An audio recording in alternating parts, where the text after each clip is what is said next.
If you're working physically, pencils on paper, here are some supplies that you'll find helpful. If you prefer a digital environment, all the procedures can be easily transferred to that format. The first thing you're going to need is a drawing board. This one has a laminated surface. There are wood drawing boards. They typically have metal edges along the sides to accommodate a T-square. The wood gets dirty quickly. What you want to do is cover it with a vinyl covering. There's vinyl covering specifically made for the wooden drawing boards. There are drawing boards that have straight edges permanently attached to the board. There are drafting machines. Those range from a few $100s to a few $1,000s. They can be quite expensive. If you don't have a drafting machine or a drawing board that has a straight edge permanently attached to it, then you are going to need a T-square. This is T-square. This is designed to slide up and down your drawing board. It makes parallel horizontal lines. The drawing board must be thick enough to accommodate the T-square. If it's too thin, then as you slide the T-square up and down your drawing board, it will catch on the surface of the table. So you don't want it to be doing this. You want it to be able to slide easily up and down. So the T-square is designed to make parallel horizontal lines. To make vertical lines, you use a triangle. This is a 45-degree angle triangle. It has a 90-degree corner, and it has two 45-degree angle corners. There's also a 30-60-degree triangle. They're both nice to have. This one, of course, does a 90-degree also, and it does a 60-degree angle, and it does a 30-degree angle. If you want to have something that draws angles other than 30, 60, 45, and 90, then a protractor is a great tool. It has 180 degrees of angles in 1 degree increments. Ruler is also very handy. This is a see-through ruler.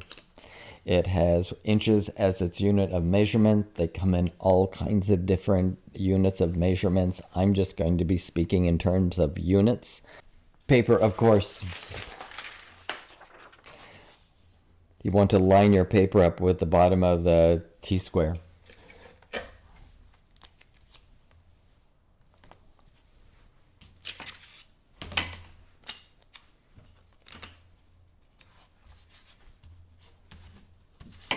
Tracing paper is also very handy. Drawings can get really busy, and the tracing paper allows you to put different objects on different layers and keep the drawing more organized.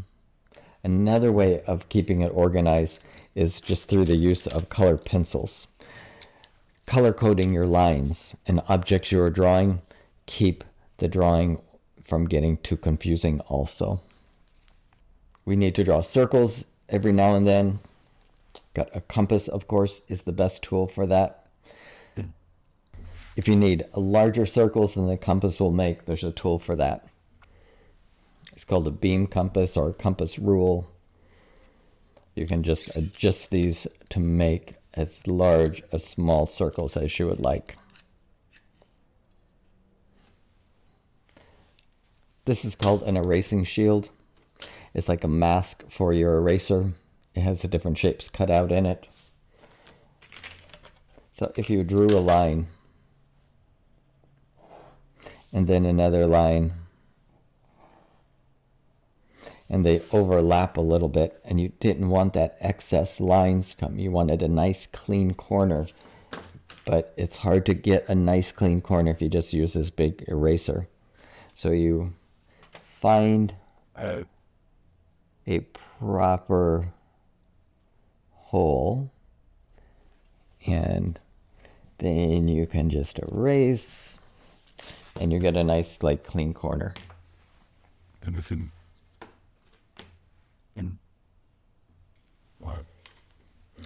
This is a drafting brush.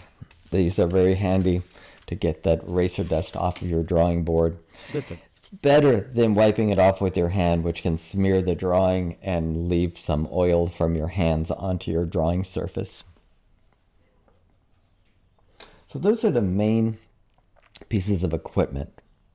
We're going to just stick with these for now and maybe introduce other pieces of equipment as it becomes appropriate to do so.